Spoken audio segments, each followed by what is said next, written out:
This is the most insane pirate story you have ever heard. Imagine you have literally everything. A massive 400-acre estate on a tropical island, a famous family name, and all the money you could ever want. You are living the perfect life.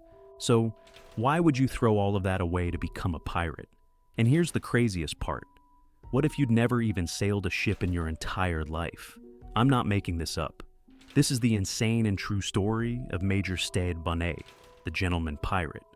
Back in the 1700s, Barbados was basically a money printing machine because of sugar, and Stede Bonnet was born right into the middle of it in 1688. His family was mega rich, owning a huge plantation of over 400 acres. When his dad died, Stede inherited everything. He was only 6 years old. He was raised to be a perfect gentleman, got a top-tier education, and was super smart. His trial judge even called him a man of letters. In 1709, he married the daughter of another super-rich planter, which basically locked him in at the top of society. They went on to have 4 kids together. And this guy wasn't just sitting around counting his money. He was a big deal in his community. He was a major in the local army, a title he kept for his whole life. By 1717, Major Stede Bonnet was literally at the peak of society.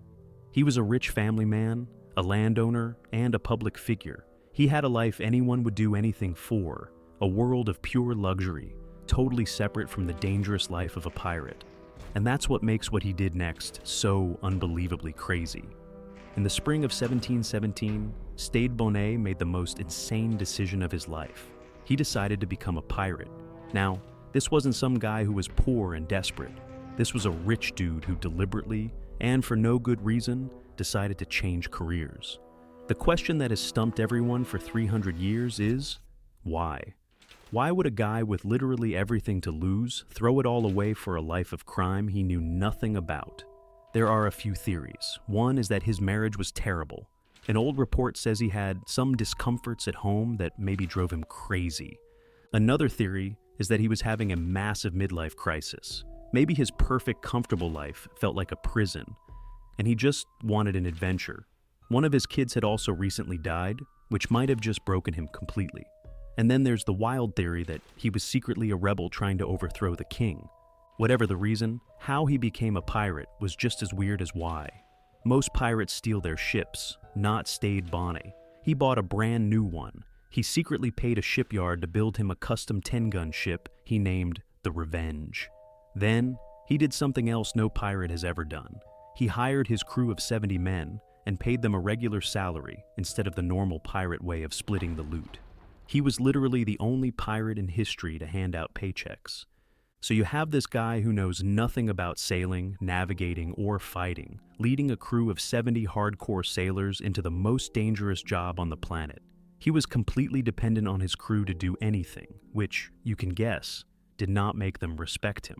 In the middle of the night, telling everyone he was just going on a business trip, Major Stede Bonnet abandoned his family, his fortune, and sailed straight into becoming one of history's most famous criminals. With his new ship and a crew on salary, Major Stede Bonnet set out to become a famous pirate. He started cruising up the American coast, and it was immediately obvious. This guy had no idea what he was doing. He was the captain, who couldn't captain a ship. Despite being completely clueless, he somehow managed to capture and rob a few ships. When he captured a ship from his hometown in Barbados, he literally burned it to the ground, just so the news of his crazy career change wouldn't get back home. From there, he sailed toward New York, grabbing a few more ships. But Bonnet's pirate style was just weird. He seemed more interested in stealing books and supplies than actual treasure. This, plus his fancy clothes and the way he talked, got him the nickname the Gentleman Pirate. He wasn't a tough criminal. He was a rich guy playing dress-up. One captain he captured said he saw Bonnet just walking around the deck in his nightgown, looking totally lost, with a giant library in his cabin. His crew, even though they were getting paid, probably thought their captain was a total joke.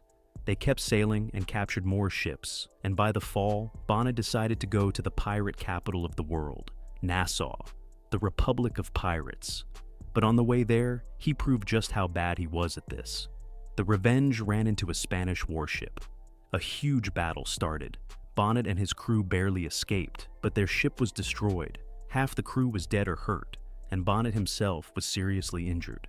As he limped into Nassau, wounded and with a wrecked ship, the gentleman pirate was about to meet a man who would change his life forever. A man who was a real pirate, the legendary and terrifying Blackbeard.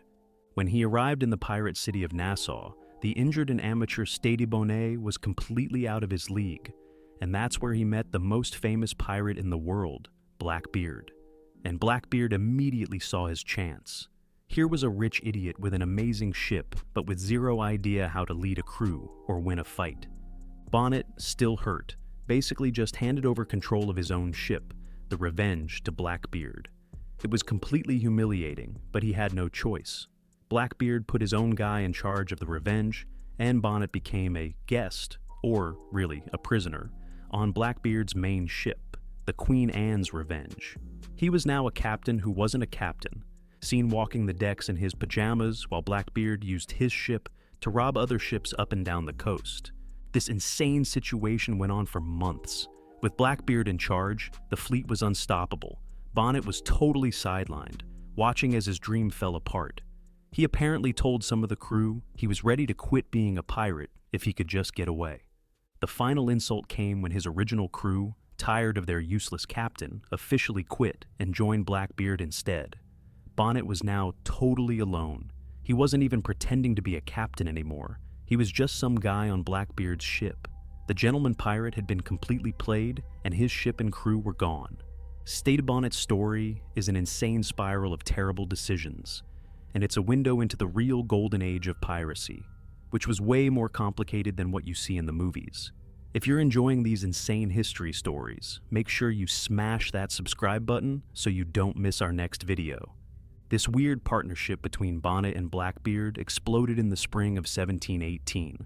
Blackbeard's fleet surrounded the entire port of Charlestown, South Carolina, holding the city hostage. Afterwards, Blackbeard sailed to North Carolina, where his main ship, the Queen Anne's Revenge, crashed and sank. With his fleet a total mess, Blackbeard did something shocking. He broke up the team and gave the Revenge back to Bonnet. After months of being a powerless guest, Bonnet was a captain again. Blackbeard told him to go get a pardon from the government, probably because he knew Bonnet was just not cut out to be a pirate. Bonnet actually took the advice. He went to the town of Bath, and after promising to quit piracy forever, he got a full pardon in the summer of 1718. For a second, it looked like his disastrous adventure was finally over. He was even allowed to become a privateer, which meant he could legally attack Spanish ships. But when Bonnet got back to his ship, he found one last, epic betrayal. Blackbeard had stolen everything from the Revenge, taken all their treasure, and left 25 of Bonnet's old crew members on a deserted island to die. It was the ultimate slap in the face. Bonnet was furious. He rescued the stranded men and swore he would get revenge on Blackbeard. But he had a huge problem. His ship was empty and his crew was starving. The legal life wasn't going to pay the bills, so in a pathetic attempt to keep his pardon, he came up with the worst disguise ever. He changed his ship's name from the Revenge to the Royal James, and he started calling himself Captain Thomas. Under this terrible disguise, Major Stede Bonnet, the pardoned pirate, went right back to being a pirate. The need for revenge had dragged him right back into the criminal world. Now calling himself Captain Thomas, Stede Bonnet started the last, desperate part of his pirate career. He was so focused on getting revenge on Blackbeard that he became a totally different pirate. He was way meaner to his prisoners and his own crew. He went on an absolute rampage, capturing at least a dozen ships in just a couple of months. He was more successful than he had ever been, but his luck was about to run out. By August 1718, his ship, the Royal James, was falling apart. He sailed into a river in North Carolina to fix it. At the same time, the government in South Carolina had had enough. The governor sent a professional pirate hunter, Colonel William Rhett, to track down pirates. Rhett was looking for a different pirate, but when he heard Captain Thomas was hiding in the Cape Fear River, he went after him. In late September, Colonel Rhett's two ships sailed into the river and trapped Bonnet. What happened next was a crazy battle that was also kind of a hilarious mess. Because all three ships got stuck on sandbars. They were trapped in the shallow water, just shooting at each other for hours, waiting for the tide to come in. As the water rose, Rhett's ships floated first, giving them a massive advantage. They closed in. Outnumbered and outgunned, Bonnet's crew panicked. In one last insane move, Bonnet supposedly wanted to blow up the ship's gunpowder and kill everyone, including himself, rather than surrender. But his crew said, no way. They were not going to die for their captain's ego. With no other option, Stede Bonnet surrendered. Colonel Rhett was shocked when he found out the scary Captain Thomas was actually the famous gentleman pirate. Stede Bonnet and his crew were arrested and taken to Charlestown to be put on trial. The rich guy's chaotic pirate adventure was officially over. When they brought Stede Bonnet to Charlestown in chains, they treated him differently than his crew at first. While his men were thrown in a jail, Bonnet's rich guy's status got him put under house arrest in the marshal's home. It was a tiny perk that showed just how much he'd thrown away. But Bonnet wasn't done yet. On October 24th, 1718, he escaped. They put a huge bounty on his head, and he was caught again hiding on an island. This time, there was no more house arrest. His trial was a total circus. He pleaded not guilty and tried to blame everyone else. He claimed his crew forced him to be a pirate. Most of all, he blamed Blackbeard, trying to make himself look like the victim. He tried to use his fancy education and rich past to get the court to feel sorry for him. The court and the judge were not buying it. The captains of the ships Bonnet had robbed were all there to testify against him. The judge's final speech was an epic takedown, pointing out that a man with Bonnet's education should have known better than anyone that this was a terrible idea. In the end, Stede Bonnet was convicted. Desperate, he wrote a letter begging the governor to spare his life, but the governor said no. On December 10th, 1718, less than 2 years after he first set sail, Major Stede Bonnet was taken to be hanged. He was reportedly holding a bouquet of flowers as he walked to his death. He was hanged, and the rich man who wanted to be a pirate finally met a real pirate's end. So, what do we do with the story of Stede Bonnet? It's one of the weirdest stories in the entire history of piracy. He's famous, not because he was a good pirate, but for how unbelievably bad he was at it. His career was short, less than 2 years, and was mostly just one failure after another, with a tiny flash of success at the very end. He was basically a tourist in the pirate world, whose midlife crisis played out for everyone to see in the most dramatic way possible. His story is a tragedy about a man who gave up a life of total comfort for a dream of adventure, only to be completely destroyed by the chaos he thought he wanted. And his story leaves us with one last question.